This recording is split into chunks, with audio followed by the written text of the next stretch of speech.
Welcome to my front porch, and this is episode 3 of our mini series of container garden tours. And today, like I said, I'm on my front porch and I'm going to show you how they look, how they're doing, what's in them, and maybe a giant fail that I've experienced with these. So let's check them out.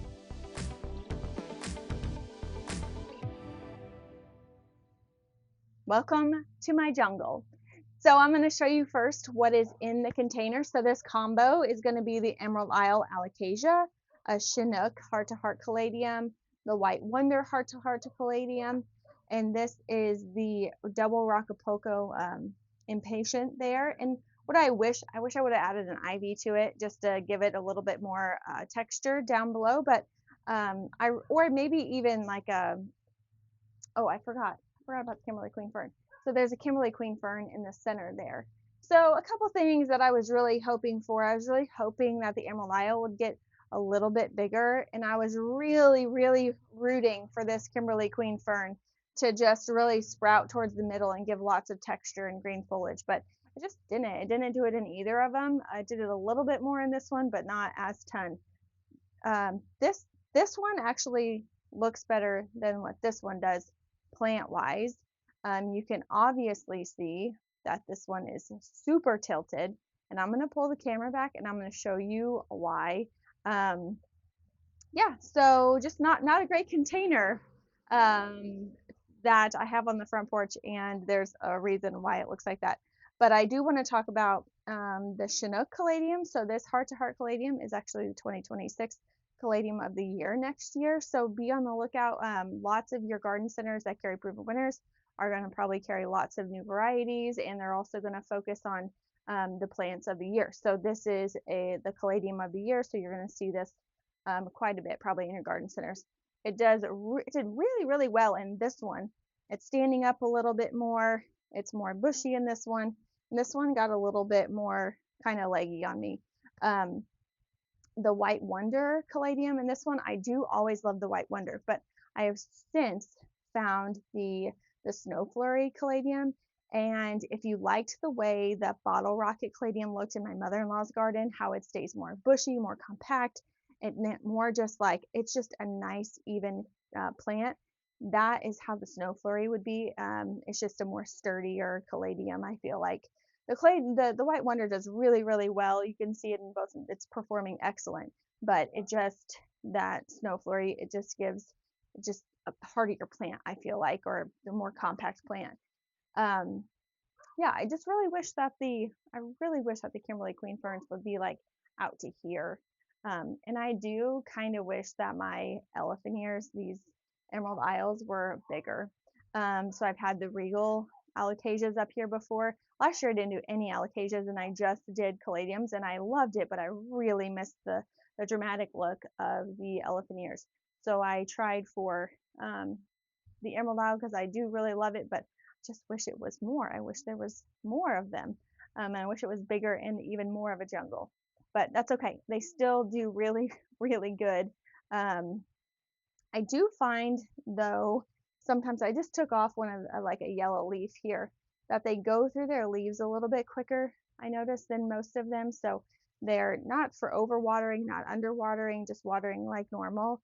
But it just seems to lose its leaves a little bit more than I would like, than what I'm used to anyways. But I'm going to show you now. I'm going to show you why this guy is super wonky. As you can see here, it is really tilted. I mean, it is like this. So the back corner of this, actually, this was one that Maine had sent us, and we had planted it up a couple years ago. And we had elephant ears in it that year. And we did notice it back then that it was starting to kind of cave at that corner, kind of buckle a little bit. So they sent us a new one, and then we took that one inside and had the elephant ear inside, and I did not overwinter it very well. So then we flip-flopped. We took what was in last year and we flip-flopped them and brought this one back out because it was only a little buckle. It wasn't super noticeable, so I'm like, I'm just going to switch them out.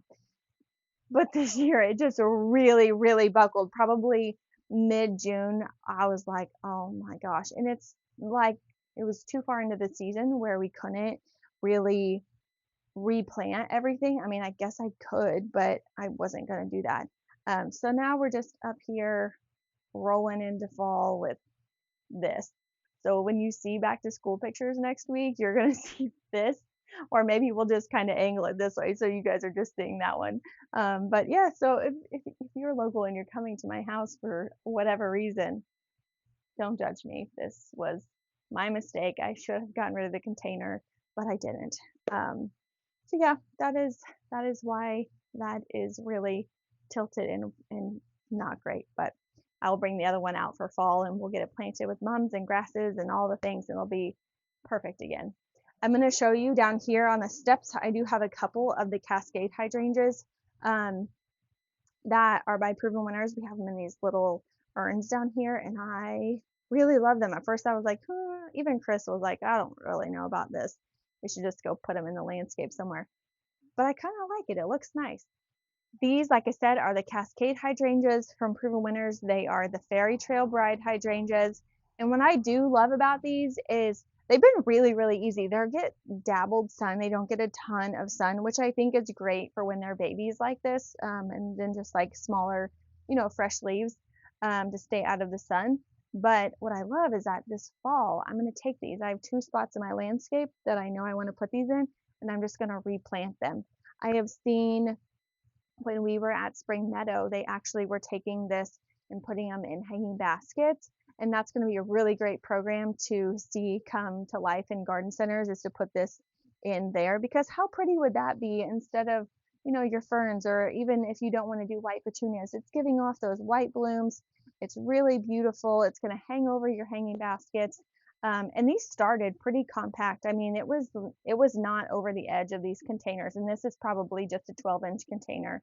Maybe it's definitely not a 14-inch container. It's probably a 12-inch container. So it is a smaller container, and I love it up here. It just gives a little bit of charm, a little, my heart. I was meant to live in the South, I always say. So having my round columns and having some beautiful urns with hydrangeas in them, I just love it so much. So I hope you guys enjoyed today's talk about my front porch planters, and stay tuned for a new episode of our mini series coming soon. Bye guys.